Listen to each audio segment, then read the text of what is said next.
So can you fix that? Right. Let me address that. That's a good question. I'm serious. This is a problem. Look at all those bridges. You think those are those regular guys? All right. Let me. He's talking about something called project labor agreements. For instance, on the Big Dig, there was a project labor agreement.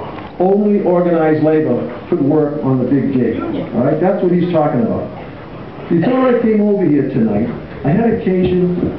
My hot water tank went out in my house.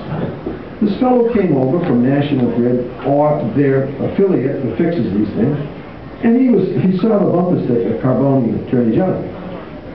Listen, I said, yeah, I'm running for Attorney General. He said, oh, you are, huh? Against Martha Coakley? I said, yeah. He said, give me a bumper sticker and some other stuff. So I looked at him and I said, geez, are you going to get in trouble with the union? He said, me? I'm the union president. We're up to here with Martha Coakley. We're all going to support you. Now, let me continue to say, when Scott Brown ran, you remember that Martha Coakley called upon the union bosses when she was in trouble, right? Yet the rank and file of the unions voted against her. They voted for Scott Brown. They're fed up with here with Martha Coakley. When I get there, I can do something. If I don't get there, I can't do it. Now, I understand about project labor agreements.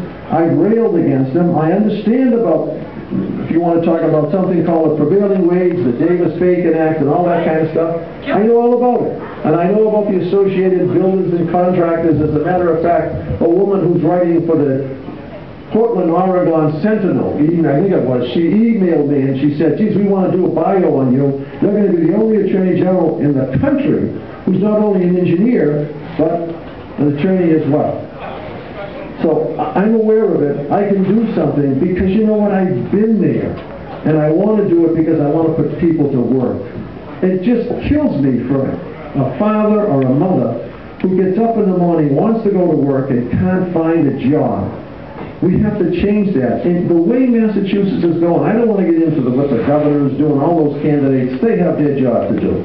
But I'm telling you, this whole thing is going to change. It's going to change.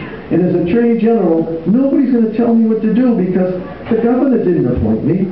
You folks elected me. And I'm only going to serve 2 terms. That's it. I'm not going to run for anything else, so I'm not going to be out campaigning when I'm supposed to be Attorney General. Because I'm not interested in that. I'm going to serve 2 terms. I'm gone. It's all I'm interested in. And those folks who are in the Attorney General's office, because right now there's about 235 of them working there, attorneys, then there's the paralegals, the staff, the inspectors. It's the biggest law office in New England. The biggest law office in New England. Well, those folks are going to do what I do. Today, I routinely, ask my brother attorney, work 48 hours a week. Now, that doesn't mean I'm in my office. It means I got my computer at home. I'm worried about trying cases. What am I going to do? Preparing witnesses. When I'm Attorney General, I'm going to say to the lawyers, this is what you're going to do. If you don't want to work 48 hours a week, right, then leave. No more of this business of, well, wait a minute, I'm a state employee. I come to work at 9 o'clock and I leave at 5 o'clock and I get 20 minutes off the money. No more of that. You're an attorney. You are just like a doctor. The same professional ethics apply. You have to do the best you can for your client. When I go to court, I am wrung out, right, preparing my witnesses, wondering what the judge is going to do. You folks are my clients. Nobody's going to tell me what to do. I'm going to do what I believe is best for the Commonwealth, and then I'm going to leave, all right? I'm not going to run for any other office. Yes, sir? Are you familiar with the new federal lead-safe laws, EPA lead-safe laws? Go ahead. Well, the new EPA lead-safe laws are so onerous, they're going to put the small guys out of business. They're going to have to be a medium to large business to even be able to comply with these crazy regulations. I gave a speech about this some time ago. That it's just so, the sordid details are incredible. I can't explain it to you, not yet, but it's the federal government bullying the little guy. Would you be willing to stand in between? Are you a good enough lawyer to keep them tied up? Yes, I am a good enough lawyer. Let me finish by talking about public corruption. No. Have you ever heard an Attorney General say that he or she is going to partner with the Inspector General to root out all this corruption. Do you folks know that the Commonwealth of Massachusetts has an Inspector General? Did you know that? Did you ever hear an Attorney General talk about that? I know that we have, and I'm interested in public corruption. I've been a selectman 2 terms, 4 terms as a school committeeman. I know about public money. I built that building that the Attorney General's office is in, and I gave the state back $5 million. All that work we did in the government center. The auditor was in my office, the comptroller was in my office. I was over there for 7 years, never found 1 penny that was missing. Do I want to fight with the federal government?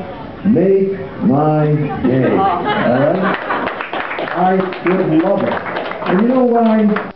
Because I'm not worried about what they're going to do to me. There's no skeletons in my closet. Nobody's going to call me up and say, hey, Carbone, such and such, and we know about that. Go ahead. I don't drink, I don't smoke, I don't gamble. I love my wife. She's my best friend, right? The best thing in the world. My son went to Harvard, the best kid in the world, all right? So I got nothing to worry about. Nobody's going to intimidate me. I sometimes feel like, oh my God, Teddy Roosevelt, that cowboy is in the White House, right? I'm going to have a ball as Attorney General. Watch me turn everything upside down.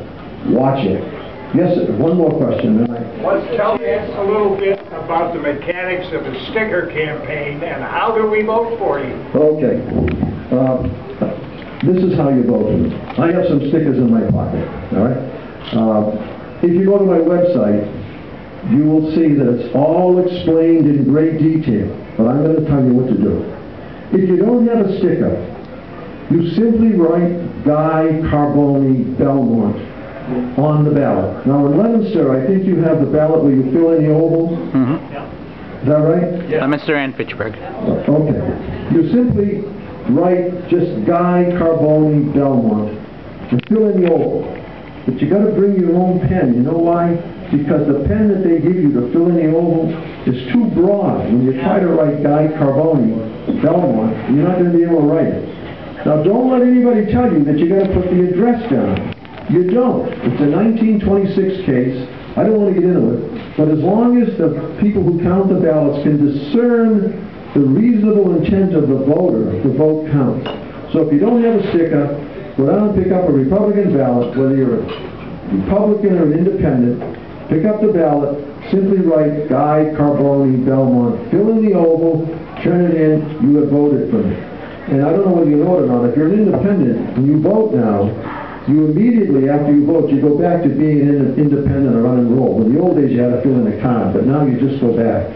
So it's all automatic. So if you're an independent or a Republican, pick up a Republican ballot, simply write Guy Carbone Belmont, fill in the oval, turn it in. We're mailing out about 70,000 stickers. I got a call from a guy down the Cape today. He wants 500 stickers. It's running away from me, all this stuff, mailing out the stickers. So we're going to be fine, but I frankly confess that I sent to the chairman of the Leominster Republican. Frank. We have them in the office. Okay, but you got the stickers, right? They're in the office. Okay. See, you think I'm kidding you? I didn't even know I was here. So it's the truth. That's how you vote for me. I need your vote for it, because Martha Copley is going to challenge. If I don't get at least 15,000 stickers, she's going to challenge, because she's going to cause me to delay right after this, and I'm sure that the Secretary of State is going to do everything he can to delay it too, because that's a conspiracy over here. All right? So, it is. And you know what? I'm going to turn it upside down when I'm there, because I'm going to have a lot of fun. Billy's going to be the Secretary of State by the grace of God, right? And you watch how things are going to change all of a sudden. Forgive me, you just finished eating, but I got a sense of humor in us. I say that the liberals, when I get elected, the liberals are going to have, stay with me, right? They're going to have stasis of the descending colon. Okay?